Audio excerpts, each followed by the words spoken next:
The first warning didn't come as a missile launch, and it didn't come as a shout over the net. It was a thin, almost imperceptible crack in the stream of numbers, right where reality stopped agreeing with itself. On the main tactical display in the underground command center of Oasis Base in Dubai, two trajectory lines, both confirmed, began to drift apart slowly. The difference was only 0.4 arc minutes. Not enough to trigger Class A sirens. Not enough for Colonel Harris to report to CENTCOM immediately. Enough for a man who had lived inside the system for 15 years to feel a cold current run down his spine. Oasis Base had never looked like a fortress from a Hollywood blockbuster. It was a neat complex of modular containers, reinforced concrete slabs, antenna masts, and bunkers disguised as warehouses. It sat on Dubai's southeastern edge, in a zone the Emirati authorities officially called a logistics park. In reality, this was where the threads of the American military presence in the Persian Gulf converged. Early warning radars, communications nodes linked to carrier groups in the Arabian Sea, drone-controlled terminals, backup servers for intelligence processing. Not a headquarters with flags, but a nerve cluster that made rapid decision-making across the entire theater possible. And rapid decisions are what turn a diplomatic crisis into an exchange of strikes. The personnel didn't discuss geopolitics over coffee. They discussed network latency, Ku-band signal quality, interference levels from solar flares. Radio silence here wasn't an atmosphere. It was a hard directive. Every extra bit in the air was a thread. Threads weave into patterns. Patterns get noticed. Noticed patterns get people killed. Outside, the night was heavy, soaked in salt and highway exhaust. A dusty haze hung over the desert, smearing the horizon into a dirty beige stripe. No stars, no clean sky, only a dull dome in which radars could see far, but saw poorly. Optics were useless. Infrared sensors drowned in thermal noise. The world around the base refused to be measurable. The system had two main anchors, ground-based multi-frequency and /TPY, two radars, and correction from the GPS/Starlink/military satellite constellations. Ground radars are stubborn. They keep scanning even when they're being deceived, but they accumulate false echoes like slow blood loss. Satellite correction treats that blood loss. If it hasn't been jammed, spoofed, blinded by directed energy, or simply degraded by geometry. And this was where the first real tension began: divergence. The /TPY. Two showed sector 087-092 as clean. The satellite layer hinted at a faint shadow, moving but unstable. The discrepancy was still only 320 meters at a range of 1,800 kilometers. Not critical. Yet, in one of the chill modules, Senior Operator Smith initiated a cross-check sequence without a single unnecessary word. His partner, Sergeant Lee, switched to passive mode. He wasn't hunting for active emitters. He was listening to the way the ether breathed. By 2026, you didn't need to see a bright radar pulse to know it was there. It was enough to notice a dip in the noise floor, a shift in the interference spectrum, a sector that suddenly became too quiet. 3 hours earlier, there had been a scheduled rotation. AC-17 arriving with spare parts. 2 F-35s refueled, personnel swapped out. Everything clinical, fast, necessary. It was the most vulnerable moment of the day.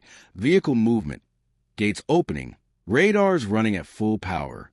Everyone knew the risks. Everyone hated them. Everyone depended on them. Now, deep into the night, the base's task wasn't combat, but maintaining control of the sky, where control hung by a hair. The desert offered no cover. No mountains to hide emissions behind. No city lights to dissolve into.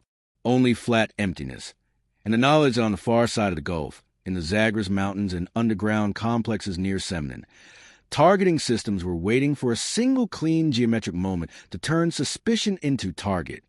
Then the threat display did something worse than scream. It blinked. A narrow, almost perfect spike appeared for 1.3 seconds and vanished, as if a ground receiver somewhere 1,400 kilometers away had switched on for one heartbeat just to ask, "Are you there?" No one in the center flinched. No one spoke. No one did what a hero in a movie would do. They simply became quieter, more disciplined, because the deadliest thing in this game isn't being detected. The deadliest thing is being almost detected and convincing yourself it doesn't count. The divergence between the anchors grew to 480 meters. The ether felt a little more alive. The clock kept moving in only one direction. At the same time, 1,800 kilometers away, under a mountain near calm, Major General Hossein Amini watched a similar screen. His face was lit by the cold blue of a tactical map. Missile brigades, Fateh 110M, Zulfiqar, and the newest Khyber Shikin stood at full readiness, not lined up like a parade, but dispersed, camouflaged under netting and in decoy positions.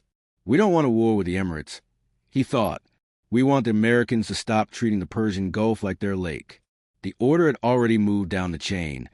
Prepare the first echelon, H-90. Technicians in masks worked in silence. Targeting ran on a combined system. Inertial plus electro-optical terminal correction plus data from reconnaissance drones loitering at 12 kilometers over the Gulf. American jamming was accounted for in advance. Trajectories were built with margin. In Dubai, Colonel Harris opened a secure line to Bahrain. We have possible signal degradation. Not critical yet. Increasing monitoring. The reply came 14 seconds later. Copy. Keep us posted. He set the handset down and looked back at the screen. The gap was now 620 meters. The dust storm was building. Visibility was dropping. The ether was waking up. Second warning came like a whisper inside the white noise, a signal that shouldn't have existed, but did. On one of the auxiliary radars in the base's southern sector, a phantom lit up. A short, clean glint on Asma 048, range 920 kilometers. It vanished after 0.8 seconds. The operator immediately started a spectrum capture. Probably a false echo from the storm, he said aloud, more for himself than anyone else. Colonel Harris, standing behind him, said nothing. He'd seen those false echoes in 2020, in 2022, in 2024. They were rarely false. The base shifted to heightened readiness without sirens. Corridor lighting dimmed, air conditioners throttled down, less thermal signature. The Patriot Pack, 3 MSE batteries and THAAD-like systems 12 kilometers to the north began pre-launch initialization. Radar switched to LPI, low probability of intercept. Everything quiet, everything controlled. But control is an illusion built on probability. You don't stop every missile. You stop enough to remain functional. Nobody joked anymore. They spoke in short phrases. Sector 3 clean. Jamming increasing. Satellite 7 lost lock for 4 seconds. The airwaves were almost completely silent. Only encrypted burst transmissions every 180 seconds. Outside the module windows, the storm was already howling. Sand lashed the walls, clogging intakes. The horizon disappeared entirely. Infrared cameras saw nothing but thermal fog. The world around the base became blind and deaf. Perfect conditions for someone approaching from the other side.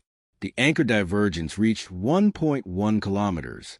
Now, it wasn't a possible glitch. It was a pattern. In the communications bunker, Major Kim ran diagnostics across the entire satellite chain. 3 of the 7 birds showed SNR degradation. Directed suppression, she said quietly. Harris nodded. The Iranians have been practicing exactly this for years. Not to jam the whole sky, but to cast a shadow over the one sector that mattered. In the Zagros Mountains, General Amini watched the telemetry. The first echelon, 14 Zulfiqar missiles and 8 Khyber Shikin, received final targeting. Correction drones loitered at altitude, feeding real-time video through an optical link. Decoys were already in the air, small groups of spoof drones mimicking the signature of F-35s and KC-40 SIXS. Don't touch the city, Amini repeated aloud. Only the base. At 1:47 Dubai time, the third signal arrived, not a blink now, but a steady series of pulses. The base radars caught active scanning from the Iranian side. Not crude, not broadband. Fine surgical, like a surgeon shining a flashlight into a wound before the cut. Harris gave the order. Full combat. Launch interceptors ready. The Patriots fired 38 seconds later. 8 missiles tore into the sky, leaving white columns in the dust. Explosions blossomed at 24 kilometers, bright, soundless from that distance. But the Iranian missiles were already inbound, not on straight paths, maneuvering with separating warheads, with false signatures, with active terminal jamming.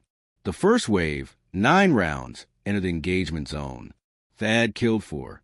Patriots took 3 more. 2 leaked through. The first impacted 400 meters from the antenna field. Not a nuclear blast, but powerful enough to snap the masts like matchsticks. The second hit the power block. The lights in the center flickered and went out. Backup generators spun up 7 seconds later. Too late. The ether filled with shouting, broken reports, the crackle of interference. The base was burning. The third warning was no longer a warning. It was a strike. The moment the second Kevlar Shikin missile punched into the concrete of the fuel-in power module, Oasis Base stopped being a command node and became a burning skeleton. Fire surged 60 meters into the air, lighting the underside of the dust and smoke cloud. Sirens wailed, but you could barely hear them through the roar of flames and the detonations of secondary munitions. Colonel Harris stood in a half-dark bunker lit only by emergency lamps. The screen in front of him showed nothing but red sectors. External communications were gone. The primary link had burned with the antennas. The backup VSAT stuttered in and out. The last message he managed to push to Bahrain was, under sustained mass strike, heavy losses, holding. There was almost nothing left to hold with. The second wave, 11 missiles, arrived 4 minutes and 20 seconds later. This time without intricate maneuvers, just brute force. The Iranians knew. The first wave had blinded the radars. The second had to finish the infrastructure. THAAD managed to launch 6 more interceptors. 2 targets were destroyed. The rest got through. 1 into the barracks, 2 into the ammunition depots, 1 straight into the comm center. Each impact came with a blinding flash and a black mushroom of smoke the wind immediately tore apart over the desert. Soldiers poured out of burning modules, dragging the wounded. The aid station overflowed within 10 minutes. The air reeked of melted plastic, fuel, and hot metal. Harris gave a last order he still could: evacuate key personnel, destroy data and media. In the server room, technicians flooded magnetic storage with a special solvent. The drives hissed and warped as they liquefied. In Tehran, General Amini watched the drone feeds as they came in. The fire was visible even from orbit. Enough, he said. Second echelon, stand down. We wait for the reaction. The reaction didn't take long. 19 minutes after the first strike, city sirens began to howl in Dubai. Skyscrapers lit up in alarm red. The Emirate authorities declared a state of emergency. The American embassy began an urgent evacuation. The world still didn't know the scale. But social media was already filling with videos. Distant flashes over the desert, shaky balcony footage. Captions reading, "Is this war?" In the ruins of Oasis. Survivors gathered at the only exit still intact. Harris, his arm burned, helped carry a stretcher. He could think of only one thing. We underestimated the speed. The desert was burning. The sky was red. The fourth warning arrived in the morning, wearing the shape of silence. By 7:40 local time, the fire at Oasis Base had been contained. What remained smoldered under black columns of smoke. Of the central command module, only half the walls were still standing. Antennas lay like broken bones. The servers had become melted lumps. Out of 420 personnel, 287 survived. The rest were in the field hospital morgue, or under the rubble. Colonel Harris sat on the sand 300 meters from the ruins, wrapped in a thermal blanket. His arm was bandaged. He watched Emirati Army helicopters and American CH-47s lift the wounded out. Contact with the outside world was restored through a backup terminal tied into a civilian tower in Dubai. The first message from Washington came at 7:52. We confirm loss of the node. Assessing consequences. Hold fast. The consequences were catastrophic. Without Oasis, the U.S. presence in the Gulf lost its primary hub for drone coordination, early warning, and carrier communications. Decisions that used to take 7 to 12 minutes now required 40 to 90. This wasn't just a base blown apart. It was strategic paralysis for weeks. In Tehran, General Amini signed the after-action report. Operation Shadow of the Gulf completed. Target neutralized. Losses 0. No joy, no triumph. Only fatigue. He knew the next move wouldn't be his. The world detonated with headlines. CNN, Iran strikes U.S. base in the UAE. Al Jazeera, response to provocations in the Strait of Hormuz. Twitter/X flooded with footage of the fire, maps, speculation. Oil stocks jumped 14%. The price per barrel pushed past $128. Dubai woke up in a new world. The city still gleamed as before, but now something new hung in the air, the sense that a fault line had cut straight through it. Harris, seated in a helicopter carrying him toward Abu Dhabi, looked down at the smoking desert. He thought about that first divergence of 0.4 arc minutes, about how a hairline crack had turned into a crater. Across the Gulf, Amini sipped tea in his office. He was thinking about the crack, too. Only in his version, it was a crack in American invulnerability. The desert began to bury the traces under sand. The clock started over, but now it ticked louder.